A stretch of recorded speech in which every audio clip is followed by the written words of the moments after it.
Welcome to Hope Ahead, a journey of infertility. My name is Naomi Ripstein. And this is Ryan Ripstein. And this is our story and struggle of trying to conceive. We hope and pray that by sharing our experiences and trials, we will bring glory to God, awareness to infertility, and also be encouraging to others. And just a reminder, this is our story and personal experiences. We are not offering medical advice. Well, we hope you enjoy the discussion, and thanks for listening. Hello, everybody. Welcome back to episode 5 of Hope Ahead, a journey of infertility. Today we'll get into RE results, reproductive endocrinologist results that we kind of dropped off with last time. But we're going to start with an opening prayer, and then we'll get into it. Dear God, thank you for today, and thank you for this opportunity you've given us with this podcast. Thank you for those that you have led to listen in, and we just ask that this would be a blessing to them and to honor you as we get into this discussion and just the future episodes as well. Thank you for my wife. Amen. Amen. And just in that prayer, it was interesting. So we just once again want to reiterate all the support that we have received. Thank you so much for everybody that has subscribed and liked and started listening to us on Apple and Spotify. We are all over the U.S. pretty much now, multiple locations, and our farthest, subscriber or download has been in Belgium. So shout out to you. Thank you for... thanks for listening. Yeah. All the way, making us international. I know. Yeah, thanks for that. Officially international as of last week. So that's awesome. So this episode, like Ryan had started off with, so we ended the last episode with 4 saying that we had to go to a fertility clinic because that's where the OB suggested since Clomid wasn't successful. So we went in, talked to him about what our hopes were and everything, and they had kind of told us that we were at about a 10% chance of conceiving on our own, but with IVF we were going to go to 60 to 65. Right. But they wanted to do a bunch of blood work, the vaginal ultrasound. They looked at semen analysis, which we had already had from before, but they looked at that and said they didn't need anything else. Okay. But they did take blood from both of us for genetic testing, looking for anything that would be cause for future miscarriages, troublesome births, different things like that. So we did the blood work and we were waiting for those results.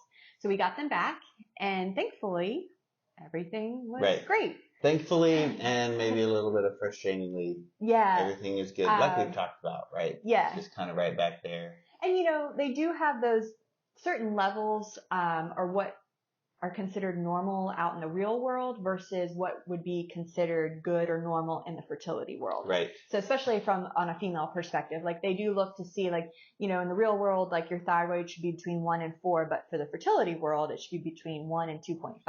Yes. So getting all these results back, looking at all these things, I fell into normal or better than normal for a lot of those categories, except for my prolactin. Yeah. So, and I think I will add too, we talk a lot about, that we get frustrated with being told everything is normal and everything should be easy and these kind of things. And, we joke about that. We are grateful. But we're grateful that there's not problems, and we don't mean to be dismissive of people those that are going through infertility issues that are that. Right. So I don't want it to sound like that. Our personal experience again. Yeah. But so I wanted to acknowledge that. But, I don't know what's worse, right? I mean, because we're experiencing this is what we know, and this is bad. Right. But just being told that everything is fine and shouldn't be an issue. And then it's been 4 years now, right? That we're covering. Yeah. So, but I did want to just kind of throw that out there that we joke about it, because what else can we do than joke about it? The awkward joke. Yeah. So, but our hearts do go out to those that are really dealing with actual problems. So. Agree. you're able to different problems, kind of maybe. try to problem solve it a little bit more than maybe we are that when they can't find anything. The unknown but it's still very frustrating. I mean, I've definitely had some friends Yeah. to where they've navigated that, and it was very difficult on them too, because now you do know you have a problem, but what steps you go through to That's fix right. it. So, And it's probably, I would imagine, a little bit scarier too. It can be, because for for us, you know, there's nothing to be afraid of necessarily. Right. So, Yeah. but anyway, Yeah. kind of little bit of a tangent there. So. Yeah, no, it's okay. I'm glad you stated it. Yeah. So like I said, the only thing that was slightly off for me was my prolactin. It was at 34.6, and if you've ever had this done, you should be at less than 23. And the reason, you know, and they weren't concerned about it. The office wasn't concerned about it unless it's over 50. And the reason prolactin could be a possible negative is that is the type of hormone that is released when you are breastfeeding. And so that's kind of one of the safety nets your body produces to tell your ovaries not to ovulate. So you don't get pregnant again. Right, as you're nursing a newborn or everything. Interesting. So I was kind of wondering, I was like, well, it's not overly elevated, but it slightly is. Is this hindering something? And we did talk to the clinic then through the portal. You know, that's kind of seems to be the best way to communicate with somebody's office, but it does make it sometimes a little impersonal, but it is fast, right? You do get a fast result from that. But when I communicated with the nurse, or maybe she even reached out first, from the nurse at the RE, she was like, yeah, the doctor said everything is great. You know, your numbers are good. Let's go ahead. We want to get you started on birth control, and we can get you set up to do the retrieval. And I was like, what? Like, wait a minute. I'm not entirely comfortable with this process just yet. So because of that, there was one last test, at least that I was aware of in my brain to do, which is called a hysterscopy, which is where you are put under sedation, and they essentially send a camera up through your uterus, and they look around the internal endometrial lining and everything. They look into your tubes. Sometimes they'll do like a little, I think most of the time they do a little biopsy to check the tissue to make sure things are good, but they look for like fibroids, scar tissue, different things like that could be present, that could be affecting implantation. So I had asked for that because I was like, that's the last thing really for them to make sure everything was good. Since I had that miscarriage back in 19, I didn't know if I had scar tissue from there. I mean, it was pretty traumatic for me. Like if you listened in episode 2, where I lost a big chunk of tissue, which I believe was my endometrial lining, you know, so I didn't know. I mean, better to be safe than sorry. But this was also a good turning point too for, we had kind of started getting plugged into a small group at our church, and the leaders, they were a sweet couple, they had started sharing a little bit of their journey. And so I connected with the wife of the lead couple and just checked in with her about like her journey that they had been going through, and she had recently just had a hysterscopy. So I was able to kind of like, you know, touch base with her, what had happened, what to expect, different things like that.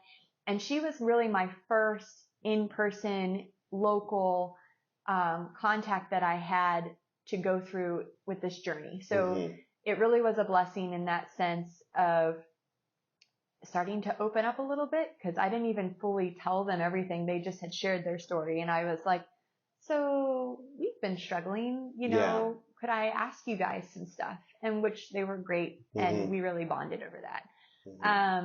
So and that kind of ties back to kind of what we've talked about all the way through, of this topic being kind of isolating. not talked about until somebody dares to bring it up. And then it's kind of like everybody knows about it and everybody's experienced it. And everybody has that, you know, so it's one of those things of like, if you just are courageous enough to talk about it, to bring it up in a trusted group of people, the odds are you're going to find some others that can, can go alongside you. Whether they've personally gone through it or not, they'll know a friend or another family member or something, because it is around a lot more than we realize. Like I didn't even realize until we've gone through this how much it affects people and couples on the day to day.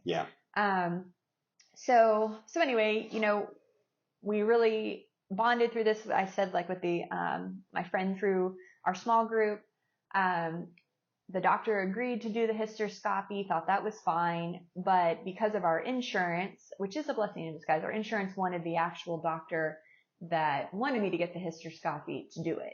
So they had multiple doctors on staff that could do it at different locations, but because my insurance wanted specifically our doctor, we had to get pushed until beginning of October. So we found out about the blood results shortly after in August. So now we were waiting until this October. So during that time, I got started on birth control because they want to make sure, obviously, that if they're going to be doing this procedure, they want to kind of control the elements. And so they want to make sure you're not going to get pregnant during this time. Yeah. And that was a little hard to swallow, you know, in the sense of like, well, I'm trying to get pregnant. Why are you putting me on something that's going to prevent me from getting pregnant? But they do it in a sense to like help regulate your hormones and also just for like a safety factor. But I do think now, and this is, you know, in retrospect, but like I like to be in control, but when they do something like this and they're taking the control, and for some people that works great for them. Some women are like, do that. Tell me what I need to do. For me, I'm a little resistant, obviously, but for some people they're like, nope, we're going to start you off on this path. This is what you're going to do. And we are going to time this out.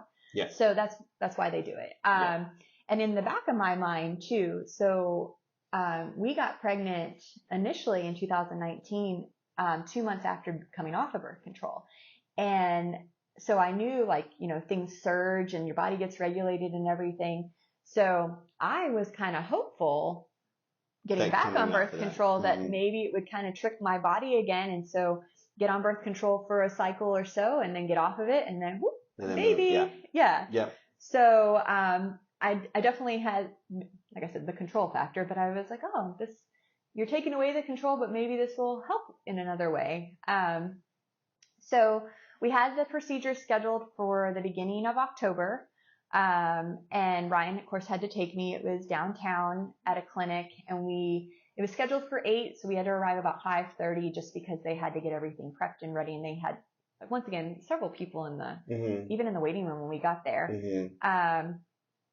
The only thing that was bad about this experience is I had a really snooty nurse and I was trying everything I could do to get her to smile because she was just not having it. And maybe she's not a morning person, having a bad day or something. And that's what I tried to keep in perspective because, but I'm like, she was very rough putting in my IV because they give you an IV for fluids. A lot of my questions, she was very short with me. And that's when I was trying to joke her out of it. Eventually, I think I got her, maybe she might have done a half smile. But I was really like, oh man, you know. But, so you're given fluids for IV. I'll kind of just talk you through some of the things if you need to get a hysterscopy or whatever. They set you up that way so that, you know, your body is prepared for when you get the anesthesia.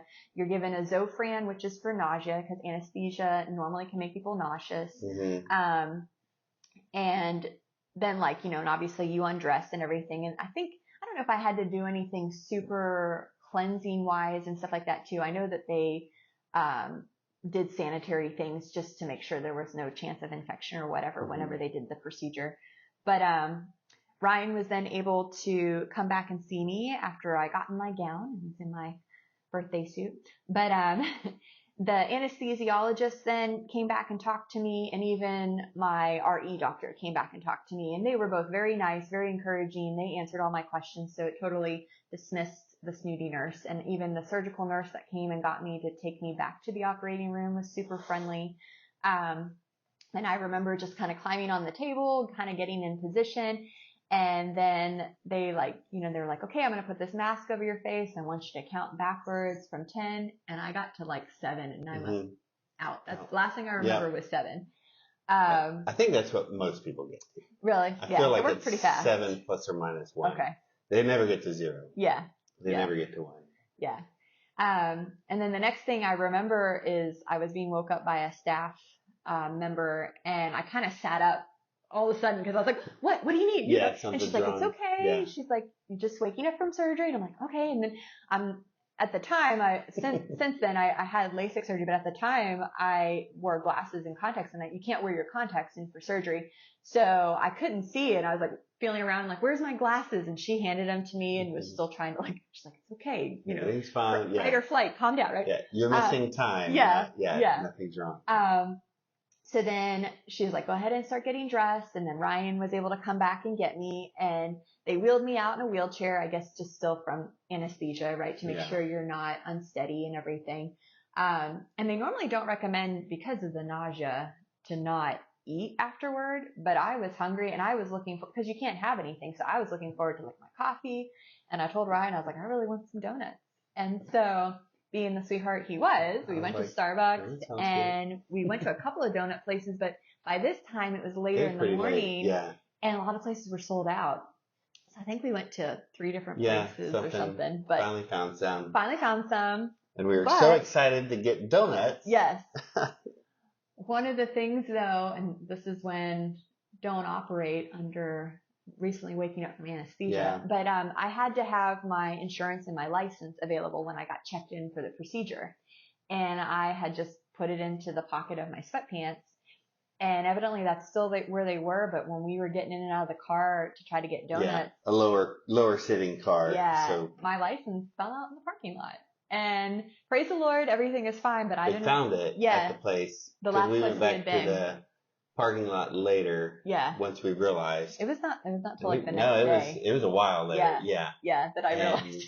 And we went in and asked, and they were like, "Oh, you have people, here it is." Yeah, and they had it taped up. They were so sweet. Yep. So, be responsible if you have to go surgery with your stuff. So in retrospect, I should have just given it to Ryan, but I honestly wasn't thinking. So then we were told, after the procedure that we were going to have a follow-up in 2 weeks to discuss the results with our doctor.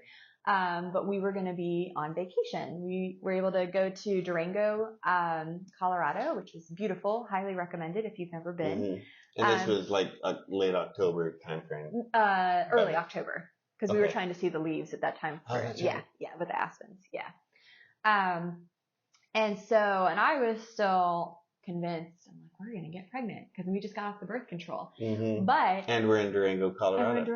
And we're doing all the things in a private cabin. That's right. Yeah. Hey. I mean, private things, That's how babies are made. That's right. That's right. It's true. But anyway, the doctor had actually wanted me to stay on the birth control even after the procedure, like to resume it. Because once again, they wanted to control the environment and they wanted to set my body up for retrieval. So I guess in their brain, they were still thinking, we'll do your hysterscopy to make you feel better and check stuff, but we still want to move forward with the retrieval if you're okay with it. But I was like, nope, I don't want to be on this birth control. I guess still thinking that we were just going to get pregnant naturally. And that was part of it. And then I think the additional part was just we weren't quite there yet. We weren't convinced about IVF. Yeah. So and we started discussing it while we were on this trip too, like the drive, and while we were there, we were really discussing what we wanted to do and moving forward and how we felt about it, and like the questions we still had, right? Because we've talked about how just going through that process, the information just wasn't poured out to us and explanations. It was very much like, do this, like we talked about. And it just, the information wasn't there, right? Yeah. So we wanted to, in those discussions that we had on vacation, it was kind of like, well, what about this? And back and forth. And I think I even still started don't know this answer. typing it up because we were coming up with a lot of good questions to get ready for it. Yeah, I think we did. So, we go see the doctor after we get back from vacation, and with these questions and concerns that we had. And he had stated, at the first visit that if they did retrieve and fertilize to make, so the eggs and sperm to make the embryo, that he wanted to freeze them. So normally, like, you can do a fresh transfer, which is so then like they make the embryo and then transfer it. I think it's within like a couple of days, but they don't normally get to do as much testing on them, just because it's maybe not as stable, or They need to do things quickly, but he likes to do frozen embryos, and that's because they can test it and then freeze it, and then it has been proven that frozen embryos are normally more successful for implantation than fresh. Because the timing is not so critical. Yeah, and I mean, and just even how it attaches, I'm not quite sure in that sense. Like, it doesn't float up as much. Maybe there's less chance. I think there's even a less chance of ectopic pregnancy where it would float up and attach into your fallopian tube. Because when they put it in there, they are still just inserting, and it's still going to float around inside of your uterus until it attaches and stuff, or doesn't. But anyway, essentially when he was talking about this and looking for those genetic markers to see if it would miscarry or if it was bad, it sounded like they discarded the bad ones. And, our beliefs are that life starts at conception. Yeah. So whether these were going to be good embryos or not, that didn't matter. This was life. Yeah. And that was one of our main questions that we wanted to follow up with. Right. So we did want to discuss that with him, and just how the start of life would align with IVF and work towards this in the regard. So, and this is just our personal opinion and faith-based beliefs. Yeah. So, I mean, for those that have done IVF or are still going through it, your decisions are your own, sure. But it's just kind of where we were, and in our regard with human life. Yeah. And mainly, like we said, we just didn't feel like that had been addressed well enough. Yeah. Up to this point, and we just wanted some more information. And that's exactly it. I don't even know, those of you that have had IVF and you've been successful and all those things, if that was even brought up to you, what they do with the leftover embryos and everything like that, because we had to kind of ask about it. That's right. So I don't know if your fertility doctors were good and gave you all the information, or if you yourself had to ask about it too. Right. And that's, and one of the options that we talked about last episode was that CNY. Well, that's that clinic. Right. Yeah. Well, that does use the donor embryos. The donor embryos. Yeah. Yeah. So we had the follow up with the RE, like we were saying, in this October, and he said, my hysterscopy looked great. The lining of my uterus on the inside had good color, no scar tissue, and he didn't see any issues. So he was once again ready to move forward with a retrieval. But we did bring forward our concerns, and he really was very intelligent in his response and everything like that. So really respect his profession and what he does. But we did ask him to educate us on this, and he explained that they don't discard the leftover embryos, even if they're good or bad. Right. So what is done with them is our decision. Yeah. So if we want to discard them, if we want to freeze them, they leave that up to the parents in a sense, right? Yeah. Legally, they can't, because it's our property. Well, yes, I was going to say legally they call it our property, which is a little bit, maybe a little cold wording, right? That life is our property, but from a legal point of view, that's how he phrased it. Yeah. And so they do store them for you. And I was trying to think back. I feel like we had checked, or maybe they even told us in the office, that it was 3 years that insurance will pay for. And then after that, you're kind of on your own and a payment plan for monthly or per year. But it was affordable. Yeah. It seemed a reasonable price. Between Naomi and I, we don't have an exact number that we both recall the same way. Because you're getting all this information. So I have in my mind 1 year, she's thinking 3, whether it's with or without insurance, I don't know. Yeah. But even then, that could be different from clinic to clinic, IVF clinic to clinic. So that's true. And insurance to insurance. Maybe some insurance covers a so year, some cover 5, who knows? It could be, but it seemed like once we did or would have had to start paying, it was not a crazy, unaffordable amount. Right. Right. So, but we had even talked about, we're what if something, let's say we did have frozen embryos that were healthy, and we passed away. It's there's got to be a legal thing that goes in there, because it's that would pass off to somebody. And if they didn't want to make the payments, what did they do? Or could we set up a funding to protect them? And so it's a very interesting process, and things that you don't normally think about. Right. Yeah. And this is us thinking about that scenario Yeah. far, far away from that actually being reality. Right. So who knows what we would You do do like your in worst that fears. situation. Oh man, yeah. Right. So, we've kind of done some brainstorms and kind of mind games or whatever you want to call it, of what would we do in this situation. Yeah. Those kind of scenarios, which is good to think about, but still we don't know exactly what we would do because we haven't been there yet. Yeah. So the RE did tell us, that he is Catholic and he does respect our wishes about life and conception, and he agrees in that. And his solution was that the embryos that were not favorable, he could just inject them at a later time when I was not trying to get pregnant and I was not pregnant, just inject them up in my vagina and just essentially allow my body to flush them out naturally. Mm-hmm. So my body would be ridding them rather than putting them up in the uterus and causing extra problems. Right. So, which was to protect you. Yes. He didn't. Yeah. He said he didn't want to do the real deposit or transfer of a bad embryo because it could be dangerous to you. Right. So so there's a balance or a I'm gonna lose my words today. That's okay. But compromise is what I'm looking for. Of do what we would like to do, how we would like your own body to discard them or get rid of them, while still not putting you in danger. Right. Yeah. Yes. Yeah. No, that's a good phrasing. Yeah.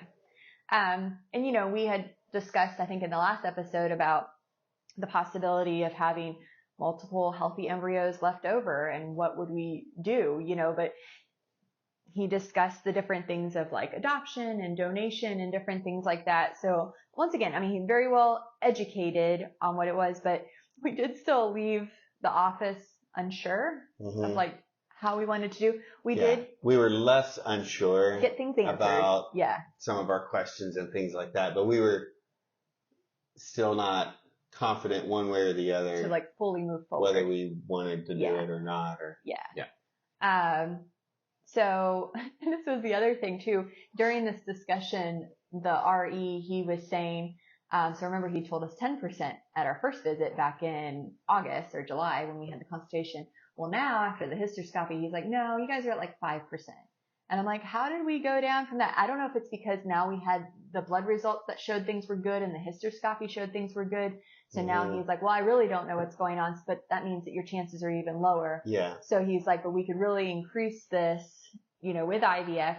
Yeah. And we did ask him about, I asked him about the IUI. I was like, which is the intrauterine insemination, essentially, just like a turkey baster, right? Yeah. But still, you're given the ovulation medicine, you're giving a trigger shot to really make sure that you ovulate, but then you still have to go into the office and they inject your partner's semen up in you and everything like that. And then they check in with you a day or so later to see like how you're feeling, because you're not supposed to do anything. And then you're supposed to take a pregnancy test like within a certain amount of time to see if it was successful. But he told us, he was like, well, that's just timed intercourse essentially. Right. So I don't think that's right for you guys. Right. And I was going to say, even with the 5%, I was sitting here thinking that's 1 out of 20. Yeah. And we've definitely had sex more than 20 times in the last 4 years. So with the 5%. I was like 5 or 10%. Both of those seem way too high to me. So, but anyway, just with this office, like I said, the RE was good, but we really still felt like a number, Yeah. I especially felt that way with the billing department. The lady that I dealt with initially from this clinic was very abrupt and pretty much was like, I guess in some sense kind of treated me like I was an idiot because I didn't know all the things that my insurance offered. Because we found out through his work that they have an entirely different insurance branch for fertility issues, which is wonderful. But we didn't know because we hadn't had to use it yet. Yeah. Maybe, you guys have figured that out with your insurance. And it makes the whole that just adds another layer of complication to the whole process. Yeah. So no insurance companies communicate directly with doctors' offices, apparently. Right. At least none of ours do. Yeah. So to add another side insurance company just made another point in the different chain. ID, different things It like was that, and we a had to whole get like mess. approval. Yeah. So once we finally found out that, and the company was called Progeny, so you guys might have heard of it. And I mean, and it's a great company. It's wonderful in what it does, and it does provide you a little bit more support, I would say, than what even the fertility office did. Yeah. But we were just kind of confused on how to access this and how to get it. And they pretty much just were like, well, duh, don't you know you have this? And Right. like, no, I didn't. Yeah. So we did get good information from Progeny, and it was a nurse, that deal with it. So they're very well medically versed. Yeah. And they even provided a little bit more of a sympathetic ear. And that just really dawned on me in the sense this process is so stressful as it is. I was surprised that the fertility office didn't offer things like counseling or something like that. And maybe some offices do. That was just not my experience with this one. But it is a very taxing thing. Like I said, all the insurance, all the payment stuff you have to do, all the fertility medications, all the blood draws, your constant communication. You're in and out of the office a lot if you decide to move forward with IVF or IUI.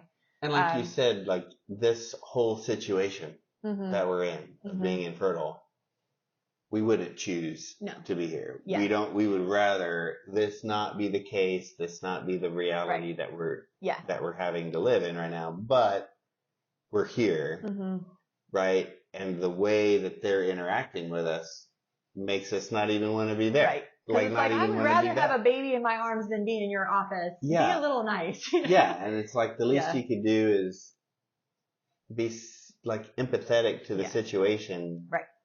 And train really, your staff that way. Yeah. Some of them were, but we unfortunately just had some sour grapes out of the bunch. The rest of everybody was really great. And like I said, this is just our experience with an office. Does not mean all of these offices are like that. And, you guys could have had a wonderful experience and recommend it to everyone. So this is, like I said, just ours. And even to say, like, if you are looking for a clinic for IVF, try more than just one. We only did the one, right? So this is our only data point. Yeah, this one was probably the most recommended though for the area. And to be fair, they honestly did a lot of stuff more than what I was used to even hearing about from other clinics back east where I'm from. Their steps were a little bit more sequential and not as randomized with stuff. So I did feel that they knew what they were doing. I just didn't feel like included in the process, other than it's your body that we have to do these things too. Yeah. And the other thing we found out though too, kind of like what I was mentioning in the last video with one of my friends, where when she had ovarian dysfunction, insurance covered everything. But then when she got switched to infertility, they stopped covering it. Well, with our insurance, with Progeny, we're given like so many rounds to do things with it, whether it's IVF, retrieval, transfers, IUI, everything. But the only bad thing is once you're pregnant, they're done. They accomplish their goal. That doesn't even mean you could have a miscarriage again. You wouldn't carry to term, but because you got pregnant, the insurance is out and everything else is now your financial responsibility. So that's messed up too. It's like you really wish that they would be a little more supportive over just the one. I mean, I understand they can't do everything, but we're paying a good sum for this stuff, right? And like we said, this is our only data point. So if you all have had similar experiences, if you feel so bold, leave it in the comments or send us a message. And let us know because like we said, one of our goals with this podcast is to bring awareness. And that includes insurance and the process and, help along the way and all this. And it's like, it really ought to be better than we've experienced as far as that goes, right? Better, whatever that means. But, if we have enough, maybe we can raise awareness enough to get something improved. Which is, which would be awesome, like I said, right? one of our goals. Help everyone. So and like we said, I mean, I am still grateful for insurance. I feel very blessed to have a husband that has a job that has good insurance like that to provide things. So I don't want to dismiss that either, because insurance really can be a blessing. This is just one of those areas where it's got like a little bit of a weak point, right? So after we learned our results, we were talking about the next steps and talking with insurance. I mean, we had, I don't know, multiple calls with Progeny and the nurse, which they were, like I said, so sweet to talk to us. And then even through the portal again from the fertility clinic and through Progeny. But I was just feeling really overwhelmed. Yeah. And I still didn't know really what to do. And I was like, I think we just need to take a break. I'm like, my brain can't handle it anymore. My body can't handle it. I'm just feeling stressed, a lot, emotional. And not fully feeling like I had a decision yet from God. I mean, we're praying about it. We're asking what we should do. But maybe, with all of this back and forth struggle of not getting clear answer, that was our answer, right? Mm-hmm. But when you're in the thick of it, you're not quite seeing it that way. You're maybe looking for something a little bit more solid. Mm-hmm. But so I said, let's take a break, Ryan. He's like, okay. I'm like, Yeah. we're going to take a break from November to January. Yeah. And a break meaning we're not going to I wasn't going to test. I wasn't going to monitor. Yeah. No, we were still having sex. Yes. Not a break from sex, just to be clear, everybody. But it was a break from just keeping it real.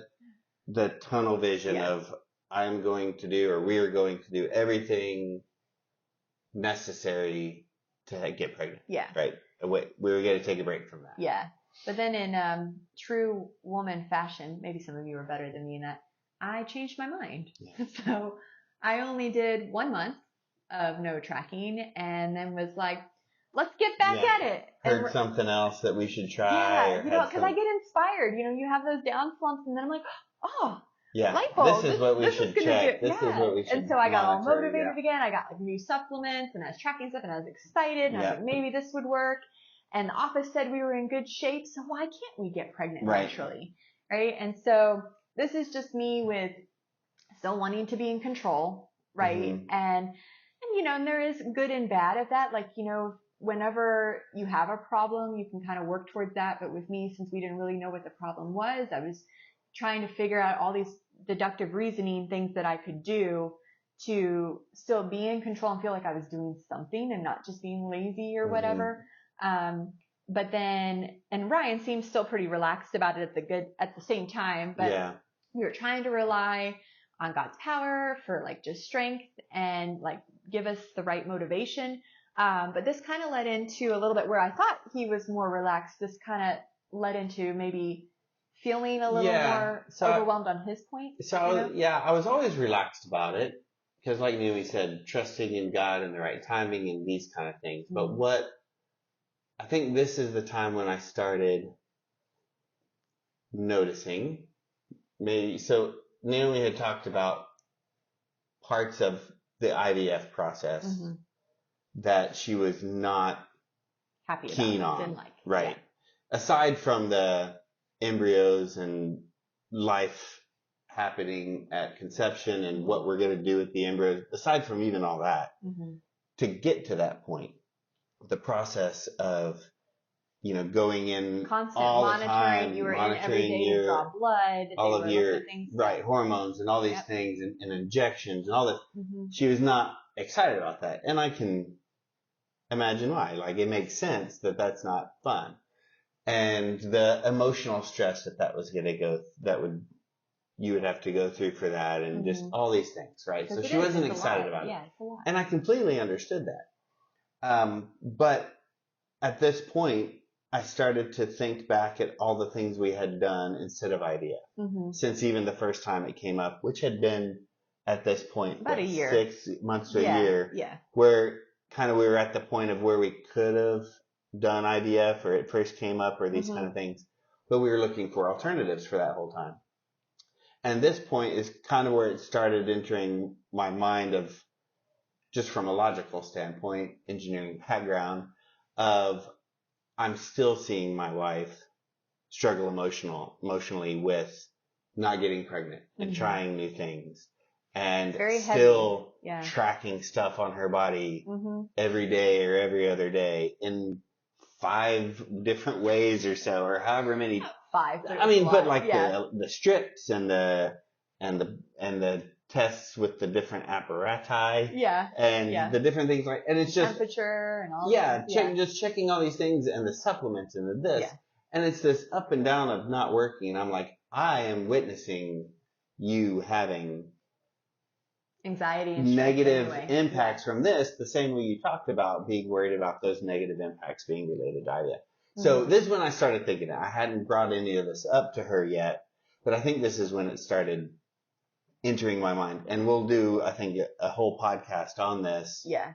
Which expands on this kind of time. And it's probably from this point 6 months to a year down the road that we finally really get into. He did talk about it a little bit, but maybe not fully get to it, because we did, we have a lot of good discussions when we go on walks and everything. So definitely encourage whatever is a good way for you to communicate with your partner, going on drives or walks or whatever, encourage that to have discussions. But he did talk about some of that, but also just, I think this was when, even just into our sex life, and we have a whole episode where we're going to talk about that, but he was just getting frustrated because I was kind of a little intense of like, hey, it's go time, let's do it, That's right. And it took some of the fun out of it. That's right. And I was probably actually the most excited about when you were saying like, we're going to take a break. That meant that we're just going to have sex. Right. In my mind. Right. Not and have I was, a baby. And I was excited about it. Yeah. Like not timed or not. Right. Planned out. Per the rules. Yeah. Or it's been so many hours or not or whatever. Right. Probably deep down subconsciously, I was most excited about that. And then going back to, okay, we're going to try again. I was like, like, oh man. Sorry. And so it's, in retrospective, I can laugh about it, but he's right, because I was very sympathetic to it. I definitely understood, but in my brain too, I was still planning and processing, and I probably missed some of the signs. I would check in with him. Yeah. But he hadn't got to that point to where he could fully tell me all of his thoughts yet. Like he would mention it, but maybe not to the eventual level it got to. Right. And part of it too for me was I knew that I needed to give you time to go through your process and be convinced of whatever we end up doing. Mm-hmm. Right? Wherever we end up going, whatever the next step is, we both have to be in agreement. Be in agreement on it. And we both have to want it. Because what I don't want is for us to say start IVF and you don't really want to do it. And, all that kind of stuff. And that's, right. So whatever we do, I knew we had to do it together. Yes. So that's kind of where I was coming from. I was like, well, I see it. We'll see what happens, And we both continued to pray together too, right. and ask the Lord to guide us through this. And, that's right. And he continued to work on each of us, because eventually I calmed down a little bit, and eventually he opens up a little bit more. So God is always working in these different trials and these relationships, And I have, too, the, you asking the question has always been an indication to me that you're at least ready to talk about it. Yeah. Right? Yeah. Whereas before, I didn't want it to sound like I was trying to convince you to do something that I knew at least at that time you weren't convinced about doing or didn't want to do for whatever reason. So, I think, for the women out there who have these kind of relationships, I guess, or a little more type A. One way or the other. Yeah. It's like, asking the question, I think for a lot of guys is an indication of, hey, we're willing to talk about it. And one thing I think since we got married or since we were dating that we've done is, hey, if you're going to ask the question, or you need to be ready. You need to be ready for the true answer, regardless of even if that answer is not what you want to hear. Right. Right. So we know between each other, asking the question is at least an opportunity to say the truth, even if that, of course, don't be mean about it or, these kind of things. This should be it's not a way an open that's right. and accepting place when you're talking with your spouse, your partner and stuff. Yeah. So both ways, if you don't hear what you want to hear, take a pause, take a breath, don't reply right off, off the cuff or anything, but let it process and have the conversations. And I think just going through that, but I think all of this last part is that, the communication between the two is important and making sure that you're on the same page and want the same. I mean, it takes two to make a baby. That's right. So whether it's sex or another way. But right? I mean, in all respect too, I mean, there's obviously going to be different single parents and different things out there. And that's just, I mean, that's well and beautiful in itself. But I mean, the original design is to have, two people come together to make life, right? Yeah. And so, that is a big decision. Yeah. And we want to make sure that we're on the same page, that we're communicating, that we are walking with the Lord in the same way, so that He will continue to bless our relationship too, you know, because this is where it starts, I mean, having a kid is wonderful and fantastic, but your spouse still needs to be the number one for sure. Also by design, that once they're born, they should only be around for 18 or so years. Stop. So you will need a relationship. Yes, for sure. After that happens too. So don't forget to, continue dating and continue building and nurturing that relationship while the kids are around as well. So anyway.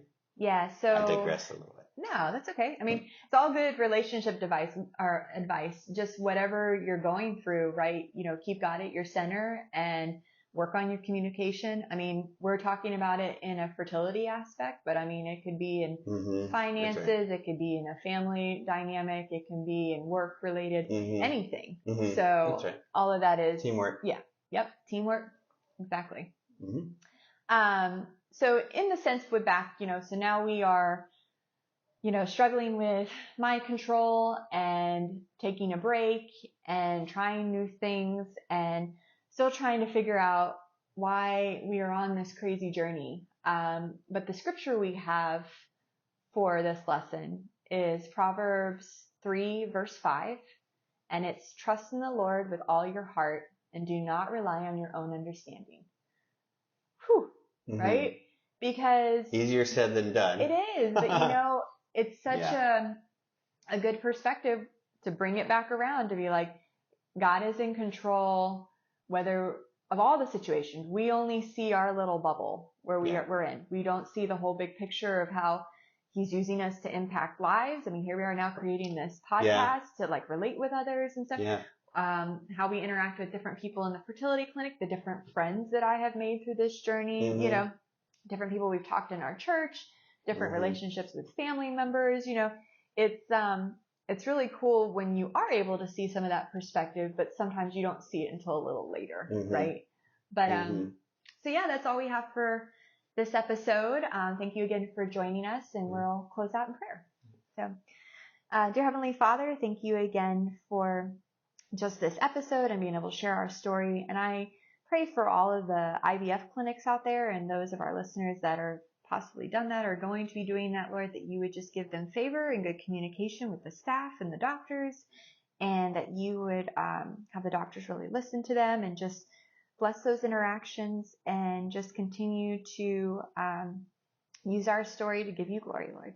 In Jesus' name, amen. Amen. All right, guys. Thank you so much. We'll see you next time. Bye.